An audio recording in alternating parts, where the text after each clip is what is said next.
the season that way, with all the adversity we face, with them facing basically an impossible situation since Christmas, to band together, you know, for one last opportunity to be a team, be a family, and overcome some obstacles.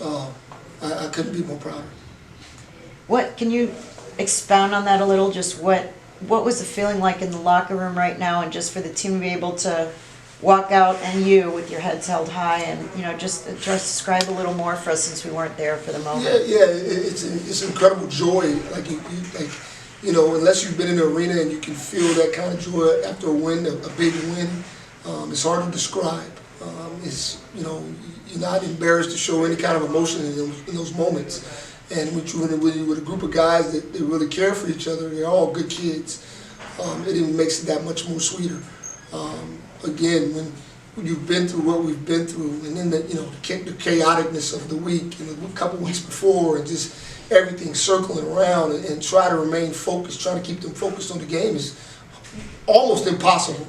I mean, the last 2 days of practice has been just, you know, I don't even know what they've been like. But for those guys to, again, stay focused and lock in and play extremely hard like they did was, again, a testament to who they are and their character. Can you talk us through the last play?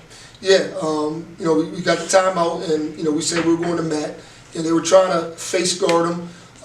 Dante Styles was making it very difficult to catch the ball, so we wanted to set a down screen for him. And then they were doing some switching, and so what happened was we told them to fake the handoff to Divine Ugochukwu, and when he did, Dontrez actually helped a little bit, but didn't switch, so Matt had an open lane to the basket. They contested it late, Brandon's man, and then Brandon followed up and dunked it. You know, I was very happy because I just didn't want to leave on it any time on the clock for them to get a shot. Can you speak about the defensive intensity that switched in the second half? First half it wasn't really there, but then the second half everything just really started to click. Yeah, I don't know where that came from. No, again, the guys just kind of dug in, right? They dug in and used their inner strength to play incredible defense. We were very aggressive. I thought that was the biggest difference, that we were much more aggressive on the ball, much more active with our hands. We were able to get deflections and steals, and then we were able to rebound. You know, because, you know, one of the things that's always been good for us, if we can rebound, then we can run, because we have some fast guys. You know, Matt's darn near impossible to stop in transition. Divine Ugochukwu's fast in transition.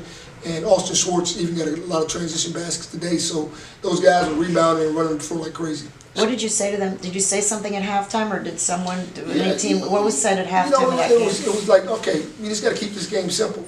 All right, we got to rebound. We got to, first of all, we got to know they're going to shoot. They take a lot of shots that you might not expect them to shoot. So you got to be ready. You got to guard that. Then you got to rebound. But once we rebound, you know, we can outrun them. We said that.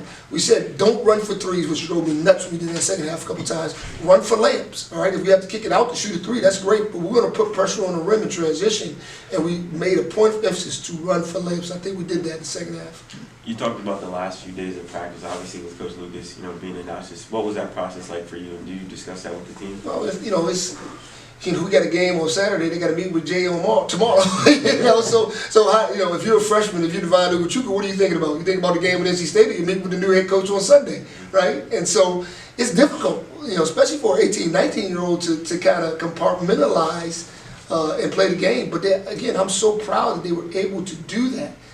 You know, those five guys at the end of the game did a great job of locking in and focusing. For Brandon and Matt, it's their last game in college, right? It's their last game, so they wanted to go out with a bang, and they did that.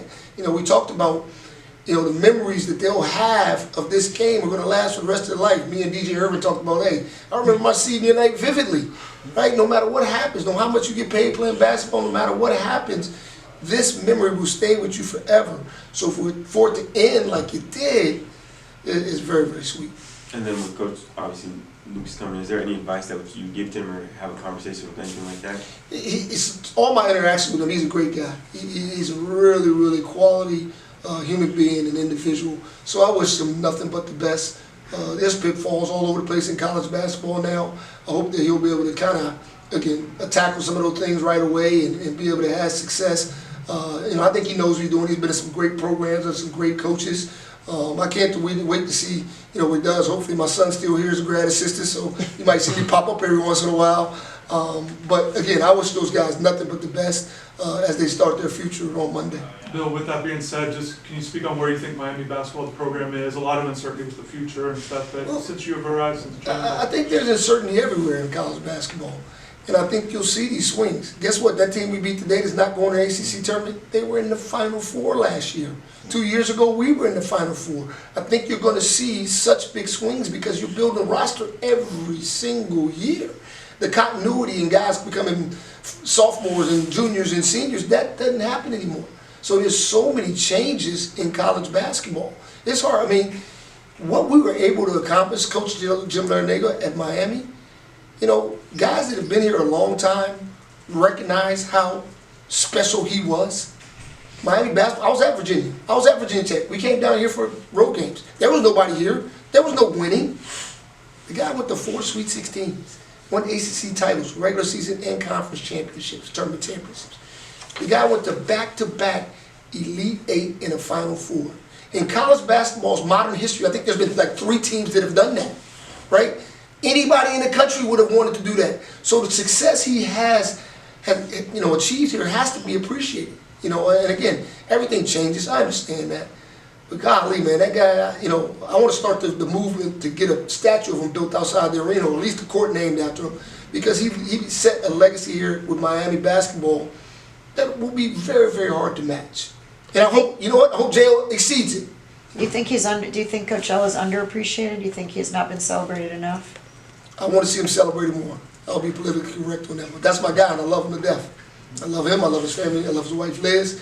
So I'm biased. I want to see him appreciated and celebrated every day. Coach, for you, just getting the chance to be a head coach again, getting the opportunity, take us through the season and just some of those proud moments that you had. Yeah, well, again, it's a tough situation, and I was really depressed after we lost the first 2 games because we put a lot of emotional energy into try to win those games. And then we had bad matchups, and then, guys getting hurt, so now it just becomes trying to keep the thing together with toothpicks and glue. And so, we just tried to stay together, tried to become a team. Again, I mentioned it before, when we were out in California, we were really struggling. We got blown out like 3 straight games. And I think that was where the genesis of our team came together. We weren't going to always win, but I thought that we were always going to compete, and I thought we did that for the rest of the year. We competed in every game, no matter who we had out on the floor. These last 2 games, we had basically 7 guys on the roster with no bigs, essentially. Kyrie Hughes still rusty, but, if I'm the other coach, I'm just telling him to go dunk it on like Georgia Tech did. But the guys just fought like crazy. And so, it was a great opportunity for me. I loved every minute of it. I don't care if I was mad at them, they were mad at me, we were struggling, we were losing. Again, it takes like 24 to 48 hours to just be depressed. I just sit on my couch and watch The Bachelor, right? that's literally what I do when we lose. I watch The Bachelor. I don't have to think about nothing, just chill out. And, once I got over The Bachelor and came back in the office, I tried to have a positive attitude every day, tried to lead these guys by example, and tried to teach them lessons about life. Life is not always going to be easy. We keep telling them that. Again, we always talk about attitude. And life is 10% of what happens to you, and 90% of how you react to it. And I think our guys did a great job of that. Bill, can I get your comments on the 3 freshmen, again, regardless of their futures, but just where you think they can kind of be with their futures as players? Yeah, I think they're all going to be terrific players. I think they've all improved this year, in particular with their basketball IQs. They've learned to play the game. Again, when you're thrown into the fire like that, you have no choice. You either sink or swim. And I thought they did a great job of swimming, especially in the second half of the season. I think Divine, again, you see him knock down a big 3 tonight, and the confidence to take that shot is what was impressive to me, because he wouldn't have took that shot before. Jalil's learning shot selection, discernment, got so much better on defense, and I think Austin Swartz had a chance to be special, honestly. He came in here last summer, and he was the 13th man. He just kept working and learned how to work and got better and better. So I think all 3 of those guys have incredibly bright futures no matter where they're at. One more?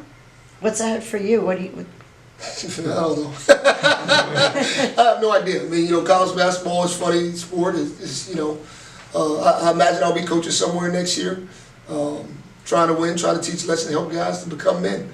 That's my goal in this thing. I think that's a bigger part of, and as much changes as they are, as much money as they're getting, there's still kids that are trying to be led.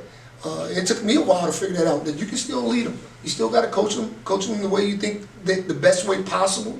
So, you know, hopefully I'll be doing that somewhere next year. Thank you, Coach. Thanks, Thanks, Coach. Appreciate all y'all. Thanks, Bill. Thank you. Thanks for